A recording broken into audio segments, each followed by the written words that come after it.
Hey friends, this is Miss Regine from SOAR Educational Services, and today we are going to compare different functions and determine if they're linear, quadratic, or exponential. So if you're given an XY table, we'll start with this first one. You're trying to figure out what the pattern is here. You can look first on the X column, and we see that we're counting by 1, so that's not remarkable. Now look on the Y column. When you go from 5 to 20, you're adding 15. And then when you go from 20 to 80, you're adding 60. So then that will pause and say, well, that can't be linear, because linear requires you to have, you're adding the same thing each time, but it's not linear. But, and then even from here to here, we could try it one more time, and that is 240. But we could say, well, maybe it's quadratic, because quadratic requires a second difference. From 15 to 60, it's 45. And from 60 to 240, that's 180. So that's not a second difference. It's not quadratic either. But you may notice that even from the first time, if you just think of it more of a multiplication relationship, if you multiply 5 by 4, you get 20. So if you're not sure what that multiplication relationship is, what you would do is you would do 20 divided by 5, and that would give you 4. And then you would do 80 divided by 20, and that would give you 4. And then 320 divided by 80, and that would give you 4. So if you see that it's not adding the same number, so you think, well, this is probably a multiplication division relationship, divide the second number by the first, and if you get a constant answer, then that is exponential. All right, over here, we have another one. Again, well, no, there's a little skip counting here. So it went from 1 to 1. It went up 1, but here it's going up 2. And here's back up 1. So keep that in mind when you're trying to find a difference. If there's a place where they've skip counted, you do want to keep that in mind. So here I went up 4. Here I went up 8. And here I went up 4 again. So you might say, well, this is going up 8, where everything else is going up 4. But you remember, this is going up, this went up 2 between those two numbers. So this is linear because we do have a constant difference. Another way you can always check linear is if you do y divided by x. So if we do 4 divided by 1, we get 4. If we do 8 divided, and by that I mean like the difference, like how it's counting by. 8 divided by 2, we get 4. 4 divided by 1 again, we get 4. So this is a linear function, y equals 4x. This one was an exponential function, again, with it was counting by 4, but so it would be written like this. Again, there's more to creating an equation, and we'll do that in another video. But we know that it has exponential function of 4, as opposed to this. Again, we don't know what the y-intercept is for here, but this could be our this is our beginning of the equation. So this is 4 means our growth factor, and this one is our constant in our linear equation.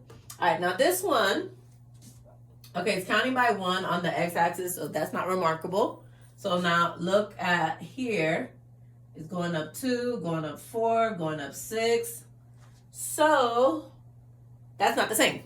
So it does not have a constant difference, not a constant growth. But let's look to see if there's a second difference. From 2 to 4, it does add 4. And from 4 to 6, and it does add 4. So yes, it has a second difference.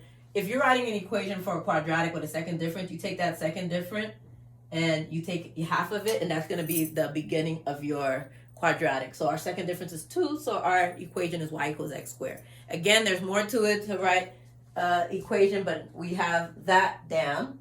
All right, we're going to try another set of 3. So give me a minute. And this, as I finish writing them, you can pause the video and try to do it on your own first.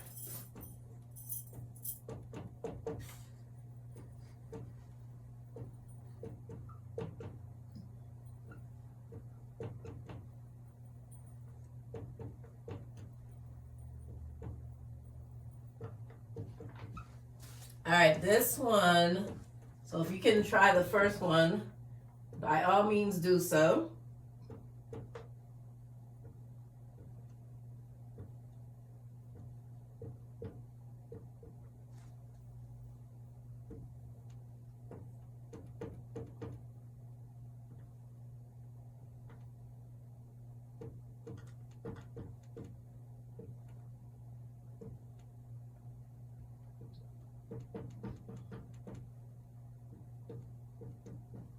Okay, so I'm assuming you tried it first, so now let's try it together. So looking at the first one, and something like this, you probably want to use a calculator to see if you have a common difference. It's pretty simple. You can just say, I would probably just do negative, because on the x-axis it's all counting by 1, so we didn't skip count, so no surprises there. I would just subtract negative 9/2 minus 9, and that gave me negative 13.5, and then try 9/4 minus negative, minus negative 9/2, and that gave me 6.75. So it's not linear. We can check for quadratic to see if it has a second difference. But I am seeing a pattern here. I started with 9, then I see negative 9/2, then I see 9/4, then I see negative. So our sign is changing. And then, but if you look at our denominator, it's staying the same.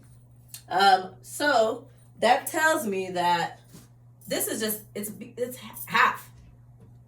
It's negative 1/2, but that's our decay factor in this case, so it's getting smaller. So this is exponential, but you can always check by just doing a division. Negative 9/2 divided by 9, yeah, that gives me negative 0.5, and then you can say 9/4 divided by negative 9/2.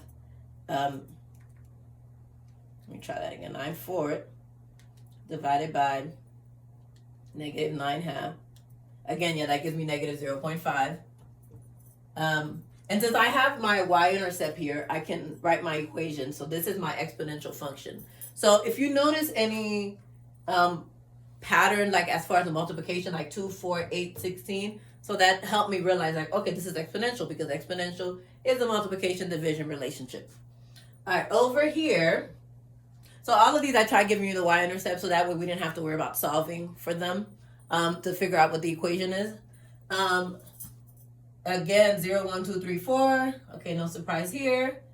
Now this is going down from 9 to 6, so I took away 3. I took away 3 again. I took away 3. Okay, I took away 3. So this is linear. So y equals, since I keep taking away 3, it's negative 3x, and I have my y-intercept plus 9. Now quadratic it's more complicated to write the equation. But yeah, this one is quadratic. So I already gave it away, but yeah. But we can look and see how you see the second difference. From 9 to 7.5, it went down 1.5. From 3 to 7.5, it went down 4.5. From 3 to negative 4.5, it is going down, I believe, 7.5. And so, and I said it's going down, so I need to put my negative. And from 15, I think it's going down 11.5. So that's my first difference. But now I need to look for a second difference. And from negative 1.5 to 4.5, that is 3. From negative 4.5 to 7.5, that's another 3. And from 7.5 to 11, and actually, sorry, this is 10.5. So use a calculator to make sure. But yeah, that is 10.5. So that is also going down 3. So our equation, remember I said you take that second difference. If you're writing your equation and you write y equals negative 1.5x squared, I would have to check to see if there is a b term, a middle term, but I do know my y-intercept is 9, because y-intercept is when x is 0, and that is that last number in your quadratic. All right, so I hope this was helpful. Today we reviewed how you can compare linear, quadratic, and exponential function, and some tricks that you can use to see whether we're having a multiplication relationship, just one common difference, or a second difference, and a little bit about how to write the equation. Hope this was helpful. Remember to like and subscribe, and I'll see you next time. Bye.